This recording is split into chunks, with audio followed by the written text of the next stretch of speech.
Hey, what is going on everyone? It's me, Mr. Mario, and back here with a video giving you a little bit of an update and even a bit of a guide as well too, because we are visiting our friend the Xbox 360, but this here is a completely stock, unmodified, untouched system, and here we're going to be talking a little more about the bad update exploit and something pretty cool that has come out recently. Now, for those who do not know, bad update is a new exploit and release from developer Grimdoomer, which as it states here is a software-only hypervisor exploit for the Xbox 360. This means, if you can believe it or not, that you can now, as long as you have a certain exploit game, at the time of recording this would be Tony Hawk's American Wasteland, and you have a USB drive with a few files in the right place, you can run unsigned code, meaning homebrew, on a completely untouched, unmodified, unopened Xbox 360, running the 17559 kernel. I'm not going to go into this part in depth because I did a 1-hour video breaking down how exactly this works, how it came to fruition, how it came to be, and on top of that also did a full tutorial covering it in that same video in an episode of Mod Chat. I have it linked down below in the description if you want to see more of how exactly it works. However, this here is going to be covering a new development which piggybacks off of it here, which is called FreeMyXe, or short for FreeMyXe. This is from developer InvoxiPlaysGames, and it states here, this is an executable designed to apply freedom unlocking patches to the kernel and hypervisor. Now do keep in mind this is still in development. It even states it's nowhere near finished or ready or stable for anything. Currently patches some XEX load checks as well as live PERS signature verification in the kernel. So there is still work to be done, but so far I've been using it a bit, and I will say it has been able to make bad update much more usable in terms of being able to navigate the system, run different homebrew, and do a few more fun things on here that we were originally limited to. That's all to say, I will give a heads up, it doesn't really make any changes to bad update itself. The reliability rate is still going to be the same. It's still going to take about 20 minutes per attempt to run this here. However, you are able to do more than you could before. And at this time, since this is still so new, I have no doubt that different pieces of homebrew and such are going to be updated as we continue to see more of this, but quite literally FreeMyXe seems to patch some of those holes that have been causing a few issues, namely a few things such as, well, not being able to pull the CPU key on a system. So now you can dump your NAND and pull the CPU key using FreeMyXe, so you can now decrypt your own NAND on your console, which is pretty exciting. So in order to check this out here, we are going to need a few things. We're of course going to need our Xbox 360 up and running on the 17599 dashboard. You can go to System Settings, Console Settings, System Info, and if it shows 17559, you are in a good spot.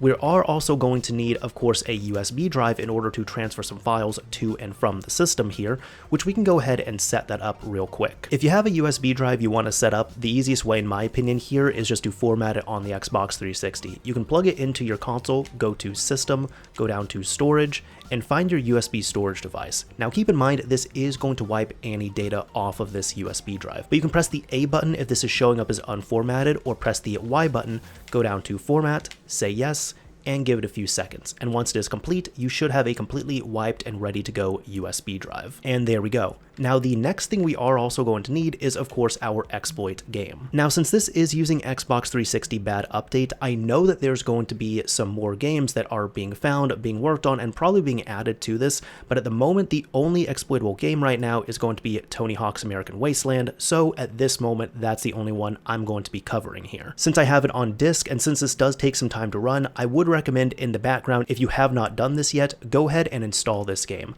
I'm going to tap the X button right here, go down to Install, and wait for this to load in. Now, American Wasteland does take some time to get started, but once you have it loaded up here, when you select a device, if you have an internal hard drive, it's going to be best to pick that and install it there, and it should hopefully take about 5 minutes to copy the game data over. While this is installing, however, I am going to disconnect the USB drive from it and bring it over to the computer because we're going to need to transfer a few files onto it. Now for this here, of course, I would recommend giving the readmes a good read here because there is a lot of good information over how this all works. And keep in mind, I am going to partially touch up on a few things, but this is not going to be a huge in-depth tutorial. This is more going to be aimed at users who have used bad updates already and they're wanting to get some more usage out of it, or if you're just interested in it. But if you've never used this before, you can still follow along with this video. So we will need bad update, of course, which you can go to the releases section right here. and you're going to need to download the Xbox 360 Bad Update Retail USB zip and save it somewhere you can easily find it. You're also going to need this tools.zip and do the same thing, save it somewhere you can easily find it. We're of course also going to need FreeMyXe, so you can go over to the releases section here and download the latest build of FreeMyXe. It should be a zip file, and just like before, save it somewhere you can easily find it. Last, I'm also going to show you how you can make use of some homebrew here and also do a few things to get it running on Bad Update, because unlike having a JTAG or RGH, you might run into issues just taking a piece of homebrew and plopping it onto your USB drive and trying to run it. There's an extra step or two you might have to take, but I'll show you all how to do it. One of the things we are going to need is XEX menu, in which you can come over to this link on Digix, and you'll need to download the XEX menu 1.1 live XEX version. I would also recommend one of the first things you do is dump your NAND and get your CPU key, which is now possible. So go ahead and download Simple 360 NAND Flasher somewhere you can find it. And of course, if you're having any difficulty or trouble extracting any of these archives, you can use something such as 7-zip. Just go ahead, download and install it, and you should be ready to go at that point. Alright, so if you went ahead and downloaded everything, this is what you should have. You should have your Bad Update, the tools.zip, FreeMyXe, XEX menu, as well as Simple 360 NAND Flasher. To go ahead and get this all out of the way, let's go ahead and just extract everything here. So you can highlight everything, right click, and use something such as 7-zip to extract them into their own folders, just like this. Go ahead, click that, and wait a bit. So there we go, we have all of the folders here, so at this point I'm just going to go ahead and get rid of the archives since we're not going to need them. So now we're able to get our USB drive set up. Go ahead, plug it in, make sure it has been formatted to file system FAT32, since that's what the Xbox 360 will need. And once you go into the drive here, it will also help if you're using Windows to go to View, Show, and make sure file name extensions as well as hidden items have been enabled. Now starting from the top, let's go into Bad Update, and we're going to need whichever game we're using here and the exploit files for this. As you can see, the only one right now is Tony Hawk's American Wasteland, so we can double click this and just highlight everything in this folder, right click, copy it out. Now go to your USB drive, and in the root of the USB drive, right click and paste. Give it a few moments here, but if it asks you to overwrite anything, you're going to want to overwrite all.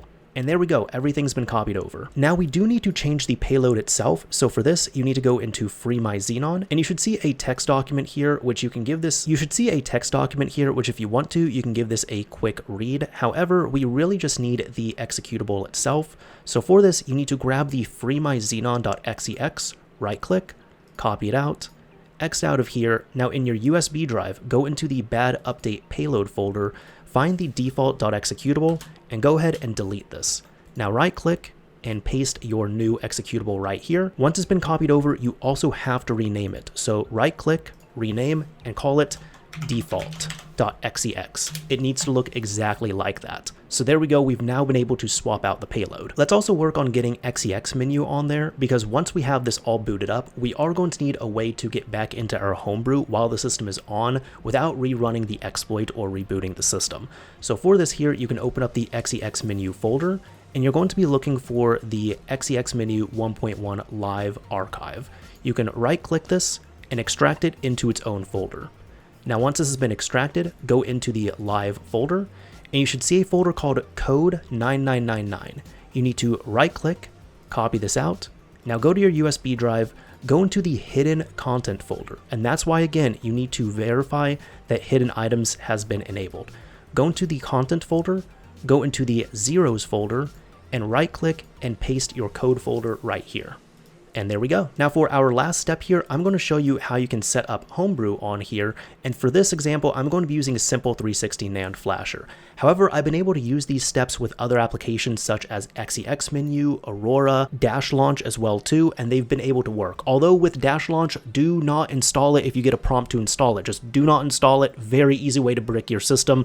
I'm glad we got that out of the way. So for our example here, this is kind of a blanket statement for Homebrew if you're wanting to run it, such as even an emulator as well too. You'll have to do this. We are going to have to slightly modify the executable, and to do this we need to use XEX tool. So for this here, I'll show you all. Within Simple 360 NAND Flasher, you can go in here, and with whichever application you are using, you need to find the executable for it. It could be the Aurora XEX if you're using Aurora, or a default XEX for pretty much any other type of application.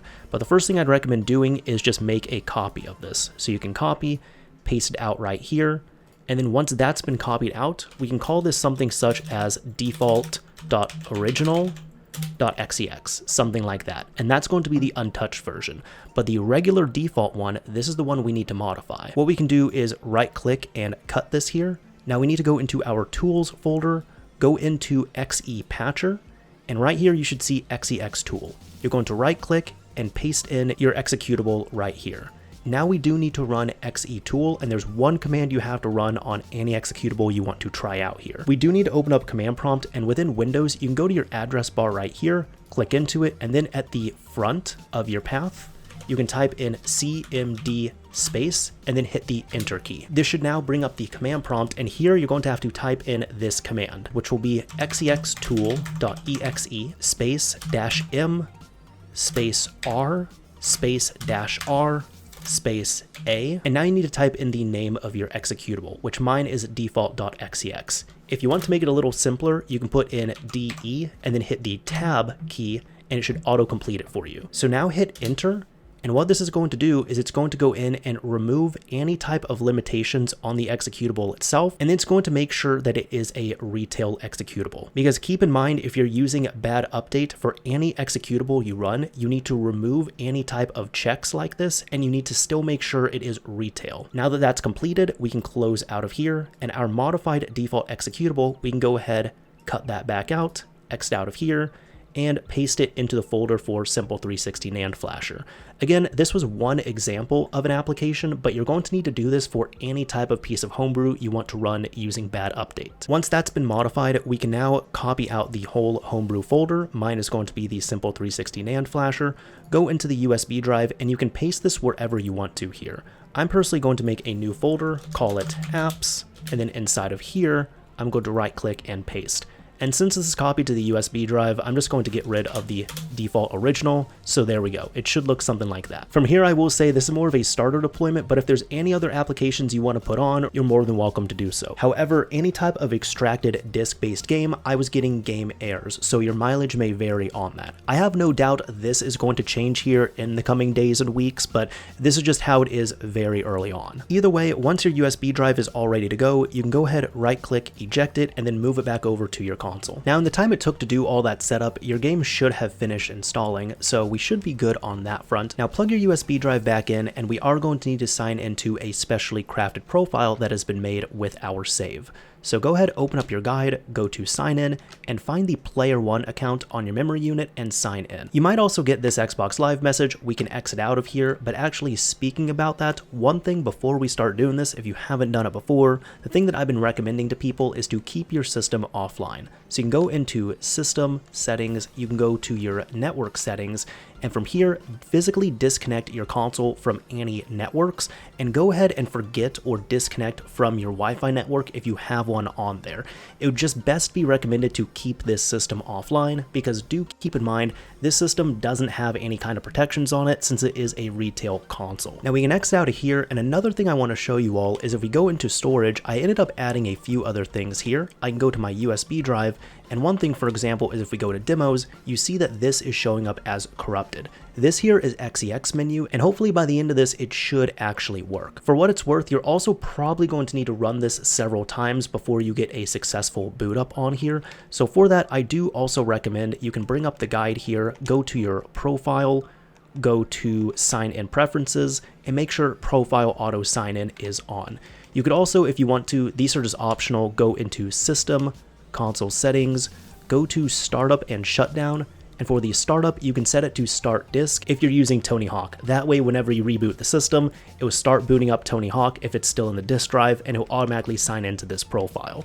So now that that's all ready to go, let's go ahead and set up the bad update exploit. For this, we can fire up Tony Hawk's American Wasteland, and let's go ahead, skip past everything here. It's going to load in. And now in order to trigger this, you need to go down to high score free skate, say no, select any skater, play level. Now go to the bottom for created park and go into load park. Say yes to replace a park, and now select your USB storage device. Hit A. Once it loads in here, you should find the hack Xbox save. Say yes to that and let it load in. Once it loads in successfully, hit OK, and now hit play park. it's going to load in, and at this point, it's now going to freeze. And once it freezes here, you're going to want to grab a phone or an application or just something, or even just have a clock or an alarm on the side, and you're going to want to set it for 20 minutes from now. I'm not kidding when I say that. I quite literally have it on my phone on the side here now, and what you're going to want to do is once that 20 minutes is up, if your system is still frozen like this, you're going to want to turn off the system, turn it back on, and go through the process of loading up your hacked game save again. And if it still doesn't work, turn off the system, turn it back on, and you're going to try again every 20 minutes until it launches. I'm not kidding, this is how it works. If you're wondering why exactly it's like this, I have a whole 1-hour episode of Mod Chat covering the nitty-gritty details of it all, so by the time you're finished watching that, you might learn more about the exploit, and on top of that, the bad update exploit will hopefully have booted up by that point. However, the other thing I want you to pay attention to and keep in mind is look at the console itself. When you first get to this loading screen, your front-facing LED should pop on a second LED quadrant. So there should be 2 LEDs which are lit up on the front of the system. That means stage 2 of the exploit is in effect. After a minute or two, you should also get a third quadrant that will light up. That means that you're entering stage 3. And then after that, you should get these LEDs alternating like this, but it's going to be slowly, not as fast as what I'm showing here with a sped up video.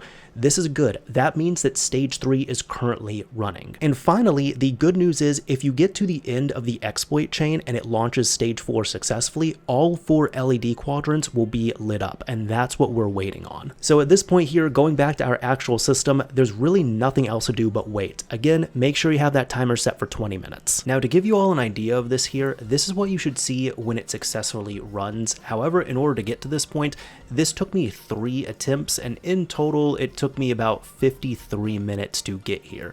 Again, not kidding when I say that with the timing. However, we were able to get to this point. So if your controller is disconnected, you're going to need to make sure it is connected here, and it's going to tell you about to start patching Hypervisor and kernel, and it gives you your CPU key. Once you understand this, you can hit OK, and it should now tell you Hypervisor and kernel have been patched, and again, it gives you the CPU key. So we can hit yay at this point. Now wait a little bit, it should bring us back to our dashboard here. And there we go.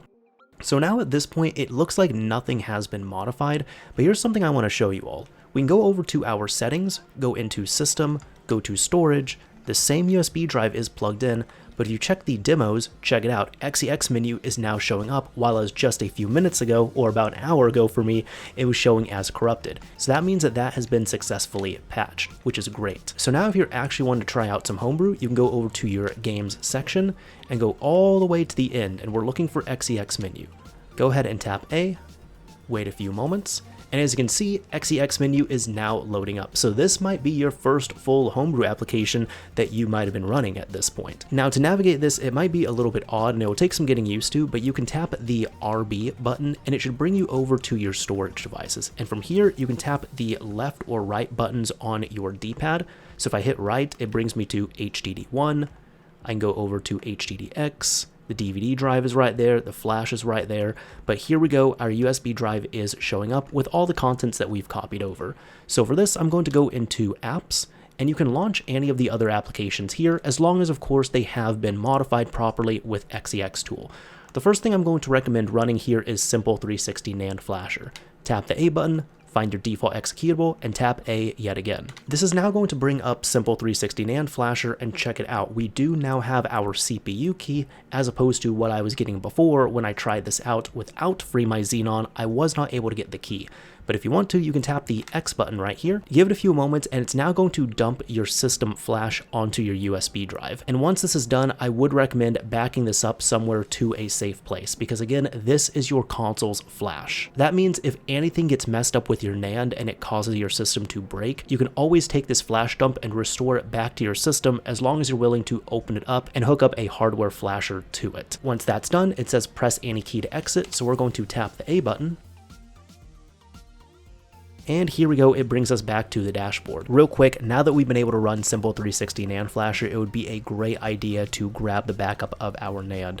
In order to do this here, you can go ahead and sign out of this profile, and once we're signed out, unplug your USB drive and take it over to the computer. Over the computer, go to your USB drive, go to wherever your apps are at, go into Simple 360 NAND Flasher, and here you should see a CPU key as well as a flash dump.bin.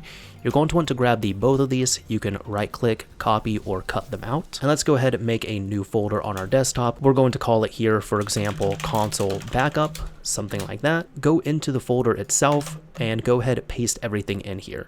And once it's been pasted, you're going to want to make sure that these are in a safe place. So you might even want to right click, and you could do something like add it to a 7-zip or zip archive, and then just take this and put it somewhere you can easily find it if needed. Just make sure you have it in a safe spot. Again, if something happens to your console NAND at this point, you can always restore from here.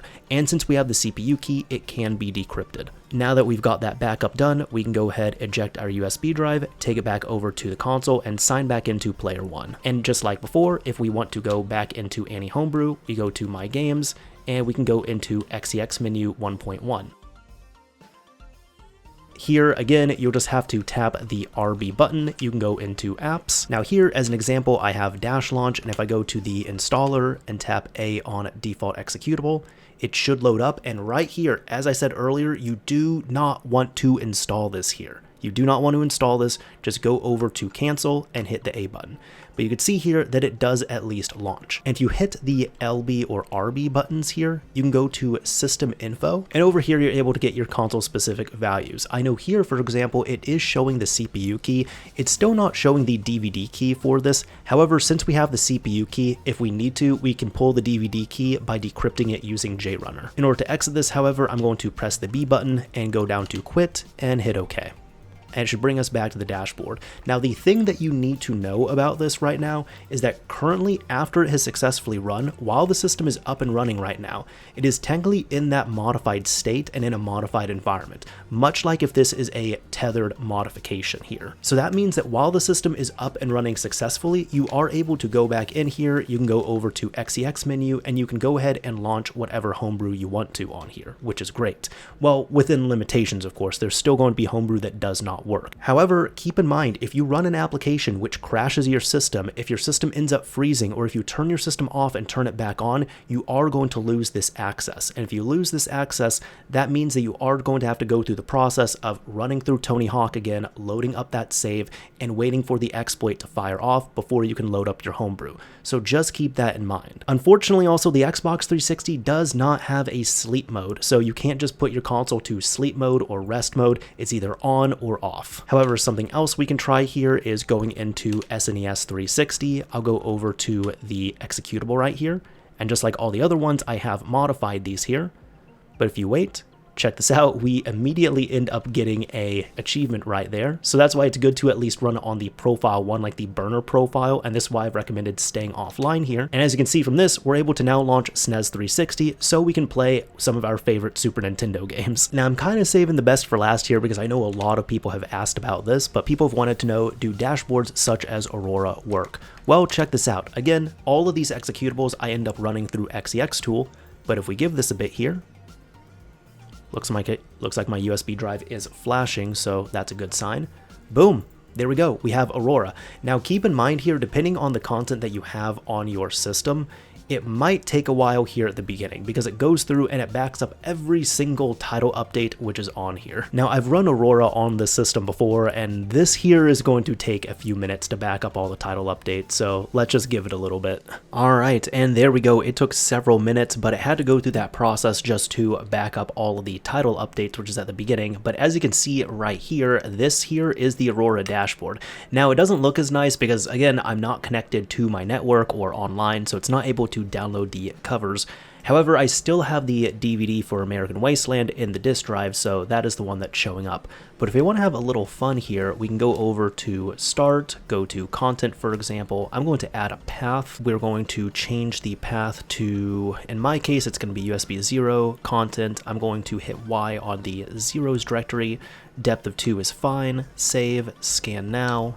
It is scanning, so that's good.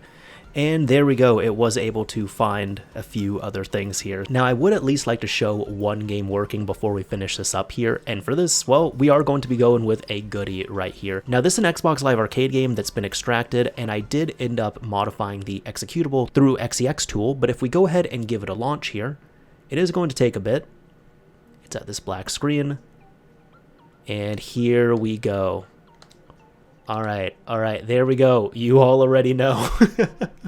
The GoldenEye XBLA port does work on here, so we were at least able to get a game running, which is really awesome. Let's at least get in-game on this one, because I know with SNES 360, for example, I didn't show getting into a game, but you can see right here, this is loading up.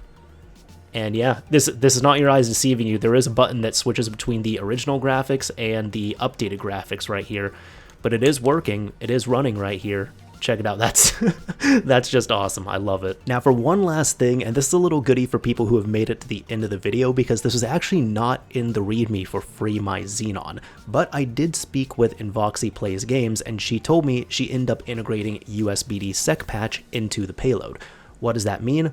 Well, I'll reveal something to you all. I've actually been using a DualSense for the second half of this video here while I've been navigating the system. I'm able to do this here thanks to the Magic NS Lite USB adapter, switching it to X input mode, and then synchronizing a DualSense controller to this. And I have a video covering this, so if you want to see the details on that, you can check it out, although you do not need a plugin. The nice thing is here, it's already integrated into this payload. So right now, as I am navigating everything, I'm using that adapter with a DualSense controller, and it's working incredibly well. Either way, that is about it for this video here. Hopefully you all enjoyed it. Hopefully it helped out, and if it did, a like would absolutely be appreciated. And if you disliked it because you do not like 53-minute boot up times, that's fine too. Go ahead and dislike it. However, I do want to give a shout out to not only Grimdoomer for his awesome work on the bad update Hypervisor exploit and release. It's worked great so far. But additionally, InvoxiPlaysGames for FreeMyXe, which has definitely added a little more usability to this entry point. Either way, this is Mr. Mario signing off. Thank you all for watching, everyone.